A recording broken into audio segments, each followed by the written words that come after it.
வணக்கம். இந்த பதிவுல நம்ம திருநெஞ்சவூர் பக்தவத்சல பெருமாள் பற்றி பார்க்கலாம். சென்னையிலிருந்து சுமார் 35 கிலோமீட்டர் தொலைவில் இருக்கு. 108 திவ்ய தேசங்களில் இதுவும் ஒன்று. சென்னையிலிருந்து திருவள்ளூருக்கு செல்லும் வழியில் திருமலிசை எனும் இடத்துல அது வந்ததும் அங்கிருந்து வடக்கு பக்கமாக திரும்பி சென்றால் ஒரு 4 கிலோமீட்டர் அல்லது 5 கிலோமீட்டர் தொலைவில் உள்ள திருநெஞ்சவூரை அடையலாம். இங்க இருக்கிற பெருமாள் பக்தவத்சல பெருமாள். ஆலயம் பல்லவர் மன்னர்களால் கட்டப்பட்டது. 1500 வருடம் பழமையானது. இந்த கோயிலோட வரலாறு அப்படின்னு பாத்தீங்கன்னா, மகாலட்சுமி ஆனவள் சமுத்திரராஜனின் மகளாக இருந்தால் அப்போது அவள் ஆகாய மார்க்கமாக அங்கும் இங்கும் சென்று இயற்கையின் அற்புதங்களையும் அழகையும் ரசித்து கொண்டிருந்தார்.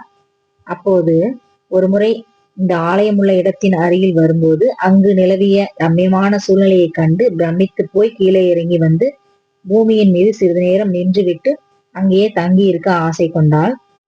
ஆகவேதான் அவள் நின்று இருந்த அந்த ஊரை திருநின்ற ஊர் என்று லட்சுமியின் பேரோடு சேர்த்து சொல்கிறார்கள். லட்சுமி தேவியானவள் இங்கு இருக்கும் போதுதான் மகாவிஷ்ணு அவளை திருமணம் செய்து கொண்டதனால் அவரும் இங்கே வந்து தனது மாமனார் வீட்டில் இருந்தார் என்பது இங்குள்ள ஐதீகம். திருமங்கை ஆழ்வார் இந்த ஊரின் தளத்திற்கு வந்தபோது இறைவன் திருமங்கை ஆழ்வாரை கவனிக்க தவறிவிட்டார். ஆழ்வார் சிறிது நேரம் பொறுத்து பார்த்துவிட்டு பாசுரம் பாடாமலே கிளம்பி விட்டார். ஆழ்வார் சென்ற பிறகுதான் பெருமாளுக்கும் தாயாருக்கும் ஆழ்வார் காத்திருந்தது சென்று விட்டார் என்று தெரிய வந்தது. உடனே ஆழ்வாரை தேடி பெருமாள் மாமல்லபுரம் சென்றார். அங்கு ஆழ்வாரை கண்டார். பெருமாள் தன்னை தேடி வந்திருப்பதை கண்டு திருமங்கை ஆழ்வார் ஒரே ஒரு பாசுரம் பாடி கொடுத்தார். பெருமாள் அந்த ஒரு பாசுரத்தை எடுத்துக்கொண்டு தாயாரிடம் கொடுத்த போது ஒரே ஒரு பாசுரம் தானா என்று கோபத்தோடு பெருமாளிடம் கேட்க பகவான் மறுபடியும் ஆழ்வாரை தேடிக்கொண்டு போனார். திருமங்கை ஆழ்வார் அப்போது திருக்கண்ண மங்கையில் இருந்தார். அவரிடம் பெருமாள் தாயாரின் கோபத்தை சொல்லிய போது ஆழ்வார் இன்னொரு பாசுரம் பாடி அதை பெருமாளிடம் கொடுத்தார். தாயாரிடம் அந்த 2வது பாசுரத்தை பெருமாள் கொடுத்த பின்புதான் தாயார் மகிழ்ச்சி அடைந்தாராம். சமுத்திரராஜனுடன் கோபம் கொண்டு திருமகள் தாயார் இங்கு வந்து நின்றதால் திருநின்றவூர் என்று ஆனது. சமுத்திரராஜன் வந்து தாயாரை திரும்பி வரவேண்டிய போது என்னை பெற்ற தாயே என்று பலவாறு சமாதானம் செய்ய முயன்றார். இக்காரணத்தால் தாயார் திருநாமம் என்னை பெற்ற தாயார் என்று அழைக்கிறார்கள். 108 திவ்ய தேசங்களில் 58வது திவ்ய தேசமாக இது விளங்குகிறது. திருநின்றவூர் பக்தவத்சல பெருமாள் கோயில். ஸ்ரீமத் ராமானுஜர் வடமொழியில் மங்களாசாசனம் செய்திருப்பது இந்த கோயிலுக்கு கூடுதல் சிறப்பு. திருமங்கை ஆழ்வார் திருவள்ளூருக்கு வந்து சில நாட்கள் தங்கியிருந்து திரு எவ்வுள் கிடந்தான் மீது பல பாசுரங்களை பாடியிருக்கிறார்.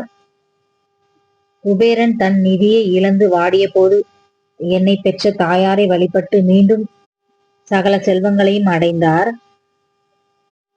இந்த கோயிலில் ஆதிசேஷனுக்கான தனி சந்நிதி உள்ளது. இதன் கூடுதல் சிறப்பு, இந்த சந்நிதியை புதன்கிழமைகளில் அர்ச்சனை செய்து நெய் விளக்கிட்டு பால் பாயாசம் படைத்தால் ராகு கேது மற்றும் சர்பதோஷத்தின் விலகும் என்பதும் மாங்கல்ய பலன் உண்டாகும் என்பதும் நம்பிக்கை.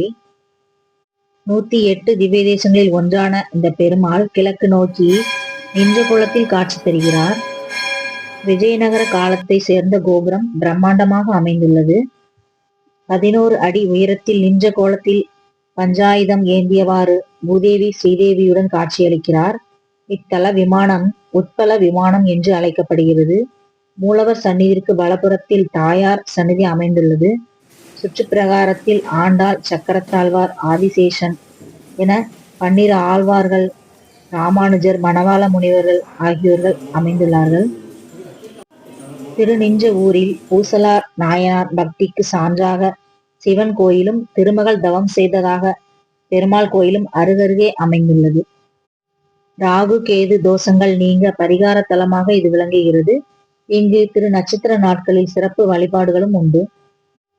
பொதுவாகவே பெருமாள் சயனித்திருக்கும் கோலத்தில் அவருடன் ஆதிசேஷனை தரிசித்திருப்போம். ஆனால் இத்தலத்தில் ஆதிசேஷன் தனி சந்நிதியில் எழுந்தருளி இருப்பது நாம் வேறு எந்த தலத்திலும் காண முடியாத விசேஷமாகும்.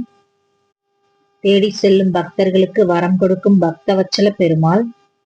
சமீபத்தில் ஆகஸ்ட் 2025 மகா கும்பாபிஷேகம் மிகவும் சிறப்பாக நடைபெற்றது. இதில் ஏராளமான பக்தர்கள் கலந்து கொண்டனர்.